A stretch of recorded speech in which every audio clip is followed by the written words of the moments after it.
I saw Five Nights at Freddy's 2 this past Thursday night, obviously a sequel to the first Five Nights at Freddy's, based on the popular video game franchise. I actually never played any of these video games before. It's just another one of those phenoms that I missed out on in my life. Nothing about it looked all that appealing to me, but I did watch the first movie on its opening night a couple years ago. More power to you if you're a fan of the games and had fun with the movie. I've been guilty of this a few times with movies in my lifetime. But the first Five Nights at Freddy's movie bored the shit out of me. It was a lame, poorly paced, sloppy story, PG-13 horror mess. I think the concept of a bunch of haunted animatronics hunting you down in a creepy Chuck E. Cheese type area could make for a decent amount of fun. But essentially nothing about that first movie worked if you were just purely watching it as a movie with no knowledge of the game or lore. I don't think I've ever been so bored and sleepy watching a movie. By the time you got to the fifth or sixth flashback to that park in the woods, I was knocked out, with the only thing that woke me up being the ridiculous Scooby-Doo mystery reveal at the end. I've actually watched the movie a few times recently this year, once for Halloween Horror Nights and the other in preparation for watching the second film. Both viewings confirmed what I thought the first time, that this movie f***ing sucks. Worst movie of that year, possibly worst of the last 6 or 7 years.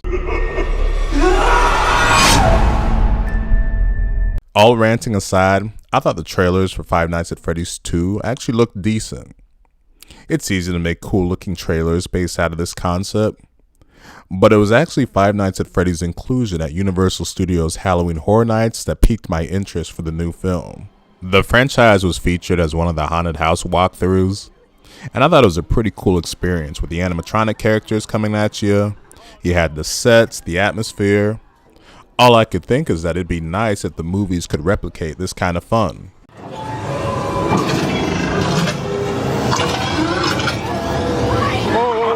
But a few months later, for better or worse, I would get that answer with the sequel in Five Nights at Freddy's 2. I saw the film at 9:50 on a Thursday night. Pretty packed auditorium. It was a late screening. Without the trailers, the movie started at 10:10 and ended at midnight. Thankfully, it wasn't a 2+ hour film. In Five Nights at Freddy's 2, Mike, Abby, and Vanessa are drawn into the original Freddy Fazbear's Pizzeria, where a sinister presence looms. The best thing I can say about this sequel is that it is effectively creepy in moments. Once you get to the scenes in the OG Pizzeria, there were some decent jump scares, and it helped that they cranked the volume up to 11 with those jumps. I can't imagine what it sounded like in Dolby. But even without the jump scares, just the eerie atmosphere, creepy imagery, and scenery, and just how the animatronics were used this time worked infinitely better here. The nice thing about the animatronics in this film is that the story isn't so hung up on the whole ghost children possession aspect, but just the creepy nature of their looks, with the best moments being the ones that involve the prototypes of Freddy, Chica, Bonnie, and Foxy. Those were some creepy looks, especially Bonnie's. That was the scariest one. The most effective moments was when a new doll character known as the Marionette possesses its victims. Just the look of these possessed characters was all kinds of scary, somewhat Terrifier inspired. Even the Marionette in its regular form was pretty effective. I ended up being very impressed by the scene where the blogger group visits the OG Pizzeria, and all around it showed that this concept can work as a film and be effective even without an R rating. Unfortunately, the PG-13 rating did hamper what should have been some pretty brutal moments. There was a big moment where one of the animatronic characters literally tells the victim what they're going to do to their head. But because of the PG-13 rating, that means you don't see shit. It was pretty awkward, and this ended up being a lot of moments towards the end where you just thought, oh yeah, this is basically a kid's horror film. Which it's actually decent gateway horror for younger audience on that level, but for my blood splattered eyes, not so much. I mostly didn't mind the main trio of characters this time around. I thought they were a big snooze fest through the first film. I kind of liked what was shown of Mike and Vanessa's relationship at the start of the film, and then some of the interactions they had throughout. As characters, though, they're mostly still pretty flat. A lot of the explanations for Vanessa's past and trauma made no sense to me in the first film, but that's because that movie laid out this information very poorly, or maybe I was just too bored by the time it got around to those scenes. Her whole family story in this film still doesn't make much sense to me besides the fact that she has a weird dad that likes to dress in a bunny suit. There's more family reveals shown in this one towards the end, which I thought were just as stupid. But I did love the scene where she dolls up for a dinner date with Mike. She looked hot as f***. Would have liked to have seen more of Matthew Lillard's character. Now don't get me wrong, his character story was ridiculous and pretty stupid in part 1. But it was a goofy, fun performance somewhat. He's in this film less than the first film, which is to say he's barely in it. Wasn't really sure what to think of Abby in this one. She was pretty annoying in the moments where she wouldn't listen to Mike, but did have her moments where she was a bit sympathetic, notably in her interactions with her science teacher played by Wayne Knight, who easily had the best performance and character. Believe it or not, I thought the movie was running decent for a majority of the time, but towards the end it just falls into some traps of some subpar filmmaking and some pretty inexcusable errors during the third act. This just had to be some of the worst dialogue I've heard in a long time. The reactions characters were having to certain situations just wasn't human, but the dialogue Josh Hutcherson's character was having to himself was all around terrible. But the worst, and this was just embarrassing, were the moments you knew there was supposed to be a big laugh from the audience, and all you could hear was crickets from the audience.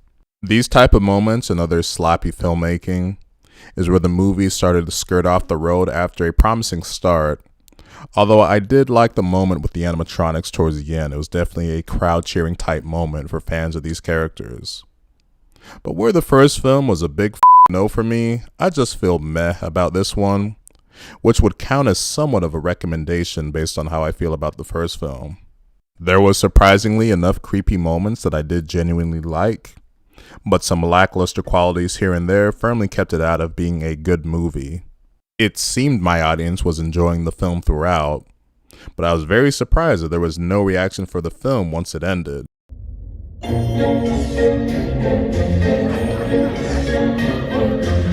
Maybe they were just tired as my screening ended at midnight, or maybe the fascination of seeing Freddy and friends on the big screen has worn off after a mixed bag of 2 films, and that's obviously being super kind. But the movie actually isn't that bad, as in it wasn't painful.